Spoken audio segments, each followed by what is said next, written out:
What is up, racers, and welcome back to part 5 of our F1 2021 Breaking Point journey. Thank you so much for joining me today. If you missed our previous episode, please be sure to go check that one out. The tensions between Casper Akkerman and Aiden Jackson boil over, let's say, coming together in a Mexican Grand Prix, destroying AlphaTauri's chance at P5 in the Constructors' Championship, and well, now we're just getting a fresh change of perspectives. Playing in Casper Ackerman's perspective, let's just head into the second race of 2021, Chapter 8, midway to the Bahrain Grand Prix. And with a gearbox issue in Australia, we're looking to turn things around, but it looks as if tire wear is going to have other things to say about that.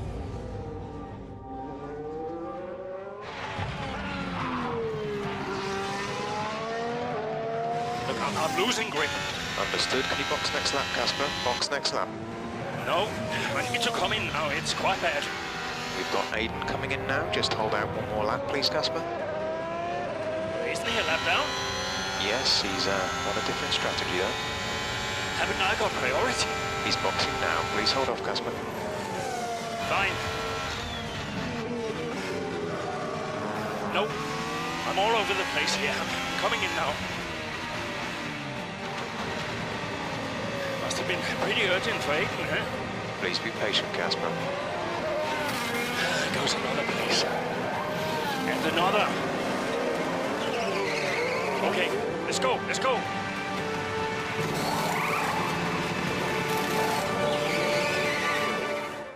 Wow, the drama picks up again in Bahrain.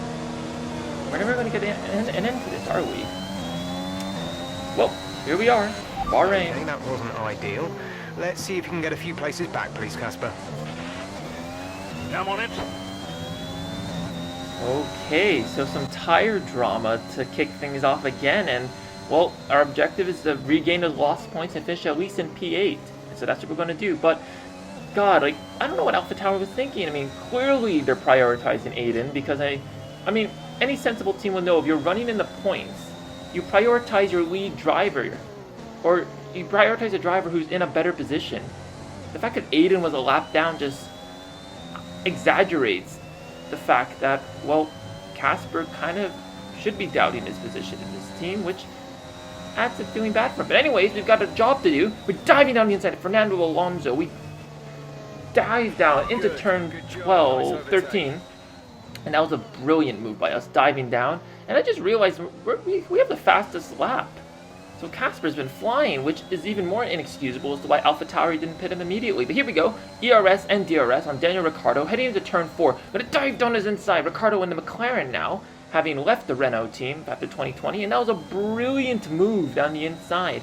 Great work by us into Sector 2 now, and I mean, we didn't drive the car when Casper was on those worn tires, so God knows how bad the grip was, but on these new tires towards the end of the race, I mean, look at that. Even although Latifi is a slower car, we just navigate around him easily. And now we're approaching to our teammate, Aiden Jackson, who is actually a lap down. So why did AlphaTauri pit him first and prioritize him? I mean, I guess different strategies do play into it, but that's just... I love the perspective change. We get to sympathize with Casper a little bit, but now we're going to see if we can make a move around Sebastian Vettel, who's now in the Aston Martin. He dives on the outside into turn 9 and 10. Get a track limits warning. Probably shouldn't have made that move. It was kind of foolish, I'll admit, but I mean, we have the better tires, so we're just going to risk it. And here we go, sliding up behind Sebastian Vettel. We're going to dive into turn 13, just as we did on Fernando Alonso, and a beautiful move down the inside of Sebastian Vettel. Ackerman's flying. We're really showing it to the team that they shouldn't have prioritized Jackson. And now down the main straight behind Esteban Ocon. The AlphaTauri, obviously a better car than the Alpine is in real life, and well, there we go, easy peasy. Textbook move into P7. We're way well into the objective now, but we're not going to stop there as we catch up to Perez and Sainz, 2 new contract signings for 2021.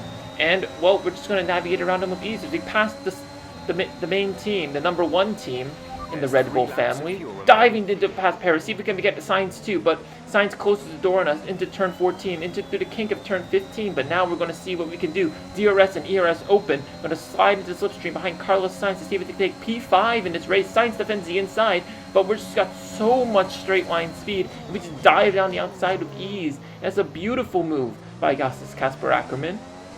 And, well, there we go. But on the last lap, we catch up to Stroll in the Aston Martin, who was almost 4 or 5 seconds ahead of us on the road.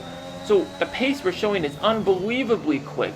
As we slide up behind Stroll through to Sector 2, we're trying to see if we can get by him. We still have a little bit of an episode on the curb, out of turn 7 into turn 8 now. See, we're not going to make a move into the double left-hander because, well, we saw what happened last time with Vettel. We do back off a bit, and we let Stroll have the position, but we have bet with the DRS and onto the straight heading to turn 11. Easy work. We're patient. The wily old fox maneuver. And that's an easy move, but with straight line speed past the Aston Martin. And that's P4. So not only do we have to pit, and we were at the opposite end of a double stack, we make it into best of the rest with a great points haul and a great recovery from Kasper Akkerman. Valtteri Bottas wins the Bahrain Grand Prix.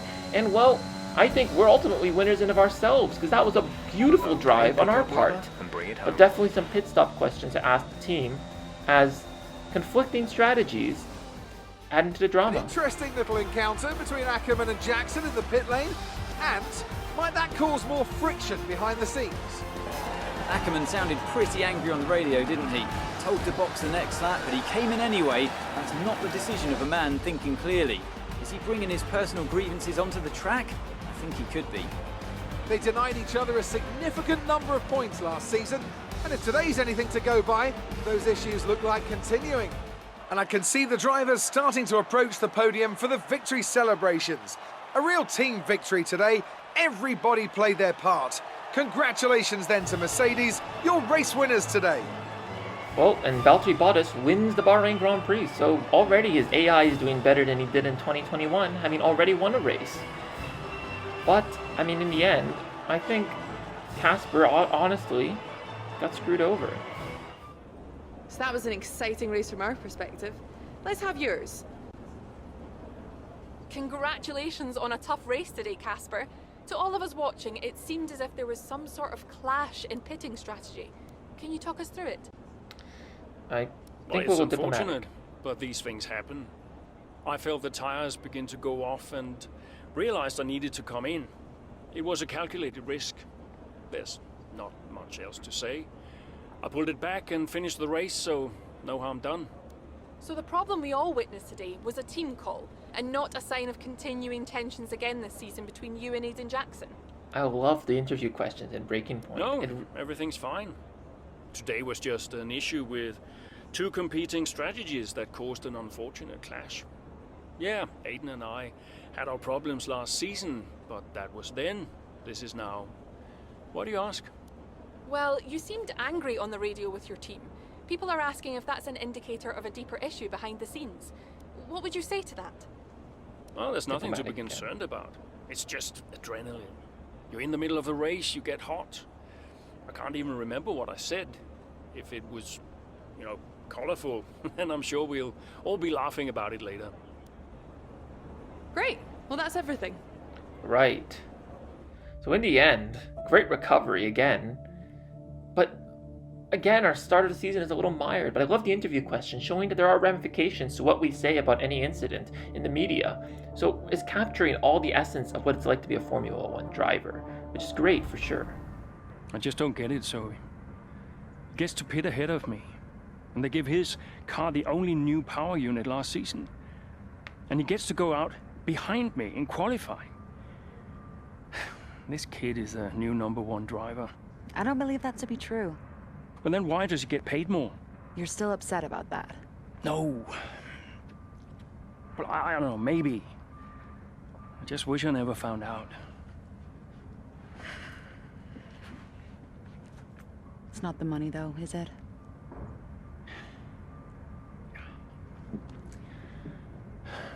I'm old. You're not old. Like this again. I am old. For a driver, I'm old. Come on, this is your last season. You said you'd make it count. I still need to tell them. When will you? Soon. Okay. Well, in the meantime, forget about Jackson. Okay. And stop playing the victim. It doesn't suit you. All right, okay. It's Zandvoort next, remember? Everyone's gonna be rooting for you. Be the guy they love. And hey, What? be the guy I love. That's cute. Did you come up with that yourself? I'm a natural-born charmer. Hmm.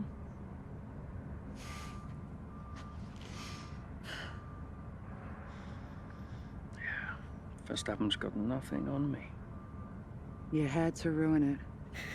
Oh man, I love these cutscenes. Really empathizing with Casper, being more than just, you know, a 2D villain. It's great. I love it.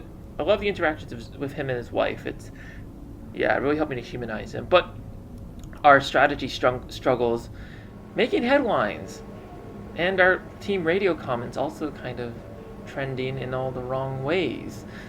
Not really helping the team, which seems that the tensions from last season have transpired into this one as he goes through scroll through social media. And well, in my take, yeah, the team just blundered there. I mean, who in their right mind? Although you're star driver, yes, different strategies always conflict, and the team sees things completely differently than the drivers do. But technically, you should prioritize the one in the points, because clearly we were in the points while Aiden was a lap down. So something had to give there. Yep. But anyways, we're going to next chapter, and it's Zandvoort, the Dutch Grand Prix. I mean, we just had it last weekend, and now we'll be racing it as a Dutch driver, which I didn't know Akkerman was Dutch. But anyway, we're here now, home Grand Prix. Time to turn the narrative around as you get a call from Zoe, our wife. Well, we should pick it up. I mean... Zoe. Daddy! Hey, Lils. What have you been doing today?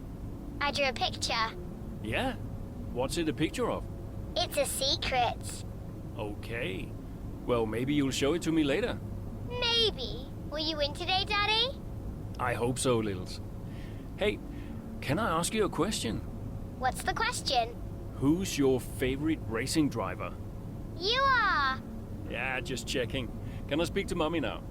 No. Okay. Bye, Daddy. Bye, Lily. Oh, my heart. Oh no, Codemasters, how could you introduce his daughter like that? I mean, I think we've already met his daughter in a previous phone call, but oh, adorable. Anyway, Dutch Grand Prix, and everyone's hyped for it, just as they were this weekend. I mean, you know, the atmosphere. Although, in real life, they were contesting for Max Verstappen, but now they've got 2 Dutch drivers to look forward to. Maybe next season, Nick de Vries, and they'll have 2 Dutch drivers next season as well to root for. But anyway, here we go. Someone doubting us, and well, honestly, considering our run of form and our luck, people should be having doubts about us, I guess. And looking through our emails, we have an email from our wife, Zoe. Wow, really nice message. And she's an environmental consultant. Kind of weird that she's married to a Formula 1 racing driver.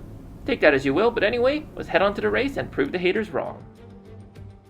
Hello and welcome to Zandvoort for another round of Formula 1 action. Zandvoort circuit, 14 corners, 10 to the right and 4 to the left, with plenty of steep camber and elevation changes to keep our drivers on their toes throughout a 2.6-mile lap. And so here we are, Zandvoort. If there's one thing you can guarantee, it's the incredible atmosphere these Dutch fans provide. The sea of orange shirts as much a part of the Grand Prix as the track itself. Max Verstappen, always a home favourite, but in the midfield, all eyes on AlphaTauri's Casper Akkerman.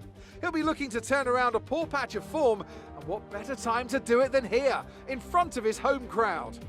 Let's run you through the driver grid order for today's exciting race. Young superstar Max Verstappen starts from pole position, and Lewis Hamilton completes the front row. Looking at the rest of today's grid, we have Norris, Leclerc, Sergio Perez, and Bottas, Sainz, Akkerman, Fernando Alonso, and Daniel Ricciardo, Stroll, Jackson, Esteban Ocon, and Vettel, Butler, Mick Schumacher, George Russell, and Kimi Räikkönen, Giovinazzi, and Nicholas Latifi. Now, it's almost time for lights out, so let's go down to the track. The crowd's all behind you today, Cass. Let's use that momentum and see what you can do out there. Right, so here we are, a 25% race around Zandvoort, which means we're in for a good result. And P8. So great job by us in qualifying and to hype up the crowd. And it seems like the team's caught on to our strategies because they're starting us off on the medium tires, just as we did in our 2 previous race, 25% races with Jackson. So let's make this strategy work. Let's impress the home crowd. Here we go. 5 red lights for the Dutch Grand Prix, and our objective is to finish on the podium. So this is going to be a great race. And we got... Well, we're not just going to settle for 3rd, we're going to settle for the win. Lights out, and away we go. Great start as we pass Sainz on the line. We're signing up to send Valtteri Bottas into the Tarzan corner of turn 1. We take the outside line, which seemed to help Perez a lot in this race. And, well, Bottas fights back to the inside. We're going to go into the banking of turn 3. Break a little later in the inside line. We make contact with Sergio Perez. Speaking of the man who made tons of overtakes in the real-life Dutch Grand Prix. But we pass Bottas. We squeeze him out of turn 3 into the fast complex. And we get the job done. But here we are, on through turn 10, into the DRS straight. Obviously no DRS. We do the switchback on Perez, and we're just absolutely flying. At this point, I'm starting to think maybe I put the difficulties a little too easy right now, because these overtakes are too easy, but make contact with the rear of Charles Leclerc and the Ferraris. We're into P5 now. So already, after just 1 lap, we're already gained 3 positions. And as we head into the banking corner of turn 13, into turn 14, this has got a great run. Make contact with Leclerc again. That could have been really dangerous if we had given him a puncture. Make contact again. This is turning into NASCAR with all the banked corners we have. And when we pass Leclerc with ease, and we're into P4. So we've made up 4 positions on the opening lap. And then we're looking to make another one on Norris as he's slow out of the first corner into turn 2. I'm going to dive into the banking once again, this time taking the outside line. We go down the power nice and early, taking the Fernando Alonso line. We do a switchback on Norris, who's on the hard compounded tire. It has a beautiful move into the fast complex again, and those are the moves done. Up into the podium now, so we've completed the objective, but we're not satisfied there. So you go on the outside, speaking of NASCAR, breezing past Lewis Hamilton in the Mercedes. Like, we're driving a rocket ship right now as we get the fastest lap of the Grand Prix as well. And DRS hasn't even been enabled yet. So we're just absolutely flying. And there's a Dutch 1-2 right now, and we're going to take the 1 position as we side behind Verstappen, the hometown hero. He squeezes us into the pit wall, not as aggressively as Nikita Mazepin. And we do a beautiful overtake down the start-finish straight. And 3 purple sectors gives us the fastest laps. We're absolutely flying. This is too easy. We get on the bank. If we go to gravel, oh no, we lose it! Mind that front wing. It'll need replacing if it takes too much damage. It wouldn't be a good video if I didn't just blunder the race completely. And with the front wing damage, we have to pit at the end of this lap for a set of hard compound tires. So our strategy's completely ruined. But you know what?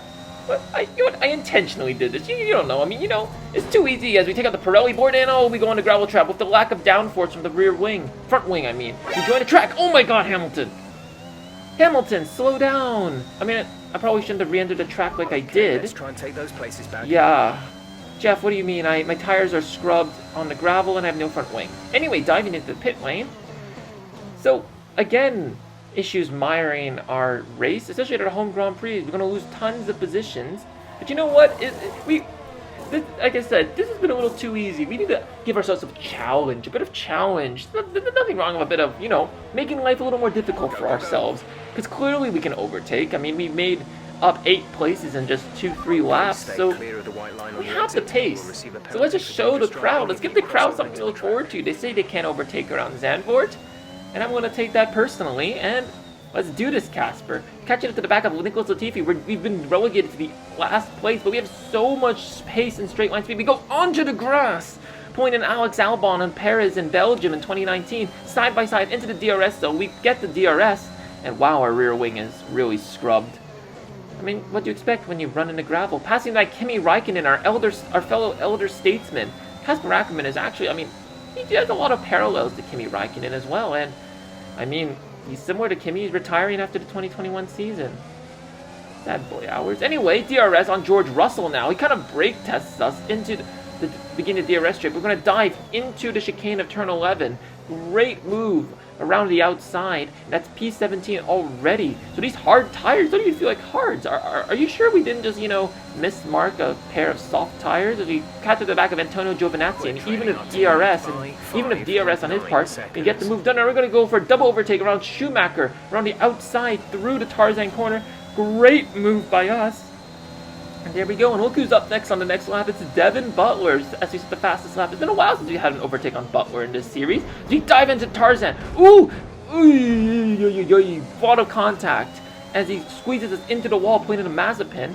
That being said, it was kind of our fault. We shouldn't have dived into the outside, but we wanted to do a great move on Butler, because Butler deserves it. It's a little,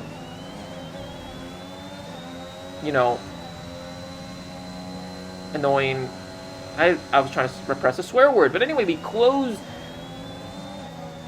Butler out, and that was a great move. As we go around the banking of Ocon now, ooh, our teammate goes into the pit lane, so unfortunately we're not going to be able to stick it to him and have a teammate on teammate battle again, but you know what, it's okay. You know what, the less tensions we demonstrate, the better, especially at the home Grand Prix. Let's not admire that, as everyone is pitting now. But here's the problem. As you can see, everyone was on the same strategy as us, but we were going to go into soft tires at the end. So Verstappen and Hamilton are going to be leagues faster than us on our hard tires, which are slightly used now. And we've built quite a gap to Leclerc and Perez, and as you can see, the hard tires are losing grip as you go wide through the onto the gravel. We take out the 150-meter board in the braking zone, so I mean, not really helping ourselves there. And well, the grip's gone, so it's going to take a while. But here we are on the last lap of the Grand Prix, and we've caught up we're within a second of Hamilton. I think we can take P2. We're going to complete the objective regardless, but you know what? Like I said, we're going to make life hard for ourselves and beat a Mercedes. Give the Dutch fans something to go crazy over. Not only a Dutch win, but a Dutch 1-2. Let's get this done. Out of the turn 10, onto the DRS straight. ERS is almost depleted. We're catching up to Hamilton. 7 tenths, 8 tenths. We go into the chicane of turn 11. Turn 12, sticking close to the curb. Hamilton goes a little wide. He misses the apex slightly. Wonder if those soft tires have worn out a lot quicker. But here we go into turn 13. We're closing up 4 tenths in the banking curve. We know we're good here. We're going to deploy all the ERS around the outside. We're going to squeeze Hamilton out. And it's a drag race to the line. They have DRS. Hamilton still alongside us. But that's the P2. Brilliant result by us. All right, race over. Take care of the car on the way in. Come on, Jeff, be a little more eager. We've second place in our home Grand Prix, proving the haters wrong. What a race for Casper Akkerman, proving the naysayers wrong with an emphatic performance. He'll be delighted by that podium finish. Well, we all know he can do it. It's just been a while since he has. Great race from Akkerman, and some much-needed points for AlphaTauri. The fans really seem to enjoy that. You made it look easy. A podium finish today, Casper, here in front of your home crowd. How does it feel? I mean, Claire, feels great. I mean, considering, I kind of wish we had a podium celebration. Well, my family's here today, my wife and my daughter, so I'm delighted I was able to have a good race for them. It means the world to have them here, and I think I would have been miserable tonight if I didn't have a good race, which wouldn't have been fun for anyone. So yeah, I'm really happy. And the fastest lap too today. Is that something you expected? No, we did not, Claire. It's realistically not something you think you're going to get too often, so no, I can't say we expected it. But it's certainly a welcome surprise. Every point counts, so come the end of the season, we might be more grateful for it than we realize. How is everything in AlphaTauri? Are spirits high? Is the team happy? Ooh, touchy question. Let's go diplomatic. We're in a good mood today. Yes, of course. We've had a bit of a bumpy start, but we're looking to rectify that, and thankfully we got a lot of races left, so we're looking forward to the season ahead. But the only thing you can ever really focus on is the next race, so that's what I'll be looking to do. Great. Well, that's everything. All right, and there we go. Good result. We should be proud of ourselves. Oh, cutscene. Hey, man. Great race today. Thanks. Nice one, Oh, Casper. look who it is. Can't argue with that performance. Shame your teammate couldn't bring himself to congratulate you. Nah, well, he's just a kid. Well, the kid is getting signed by Red Bull. So they say. Never gonna happen. Oh? You keep a secret? Yeah, sure. I've been approached. Really? Yeah. Well, congratulations. Keep it under your hat, but talks are going well. So you're gonna have to get on with Jackson for a little while longer. Yeah, well, we get on fine. That's not what I heard. Yeah? I was chatting with one of your mechanics. He had some very interesting things to say about Jackson. You know what his problem is, don't you? Go on. Thinks you're getting too old. Says you're not fast enough anymore. Too old? Hey, mate, his words, not mine. You want my advice? Prove him wrong. See, he should respect you like I do. Great race out there today, buddy. Yeah? Ciao. Oh, I mean, prove him wrong, he said. Well, we've heard those words before. About a year ago. A great race by us to take P2 in our home Grand Prix, but doubts surely, and, I mean, if only he knew we were retiring after this season. Zoe's calling. Hopefully it's her this time and not our daughter. Hey, Hey, Lily's dancing in the garage. It's hilarious. Can you come? just catching up on a few things. Sure. Hey, I booked us a restaurant for tonight. What about Lily? Your mother's happy to take care of her. Great, then I can't wait. Reason to celebrate, right? Yeah. Thanks, Zoe. See you later. Bye. Alright, I mean, date with the wife. Pretty good date for Casper, and oh, I'm gonna call from Aiden. Let's see how this goes. Should be a little frosty. Casper, I missed you just now. What do you want? I just wanted to say congratulations for today. That was some race. I'm busy, Aiden. Oh, sure. Bye. Oh, Casper, come on, man. Aiden's trying to clear the waters. He's trying to congratulate you. Don't take that to heart. Don't listen to Butler. The guy's a mug, as Brits like to say. But yeah, I mean, positive comments on social media for us for once. And it seems you're turning the narrative around just as we did with Aiden. And hopefully, things will stay that way. But that's it for this episode. Thank you so much for joining me today. Make sure you like, comment, and subscribe. Share the video, share the love with everyone. And, well, hopefully, we'll be back next time soon for the next chapter in this breaking point journey as things start getting a little heated. And why would Red Bull sign Butler? Leave your comments down below, because that just doesn't sound right. I'm the ISO Racer, and life's a marathon, not a sprint. Make sure you're always there to win. I'll see you guys next time. Peace out.